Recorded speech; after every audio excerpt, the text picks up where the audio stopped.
ఒకప్పుడు సరైన షూ కూడా లేదు, కానీ ఈ రోజు అదే అమ్మాయి ఏషియా ఛాంపియన్ గా మారింది. ఆంధ్రప్రదేశ్ లోని విశాఖపట్నానికి చెందిన జ్యోతి ఎరాజీ అనే ఒక అమ్మాయి సాధారణ కుటుంబంలో జన్మించింది. ఆమె తండ్రి ఒక సెక్యూరిటీ గార్డ్ లా పనిచేసేవారు. ఒకరోజు స్కూల్లో ఆమె పరిగెత్తే వేగాన్ని గమనించిన పీటీ సార్ ఆమెను హడిల్స్ వైపు ప్రోత్సహించారు. కానీ ఆ మార్గం అంత సులభం కాదు.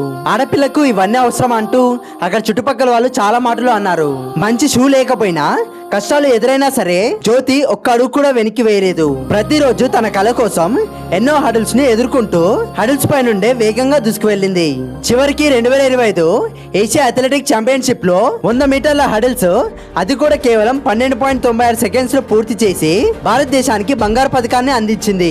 ఒకప్పుడు ఆ అమ్మాయికి సరైన షూ కూడా లేకపోయినా ఈ రోజు దేశం గర్వపడేలా ఛాంపియన్ గా నిలిచింది. జ్యోతి గారికి కంగ్రాచులేషన్స్ తెలుపుతూ ఇలాంటి విజయాలు మరెన్నో సాధించాలని మేమందరం మనస్ఫూర్తిగా కోరుకుంటున్నాం.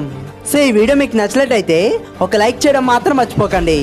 జ్యోతి గారిపై మీ అభిప్రాయం ఏంటి కింద కామెంట్ చేయండి.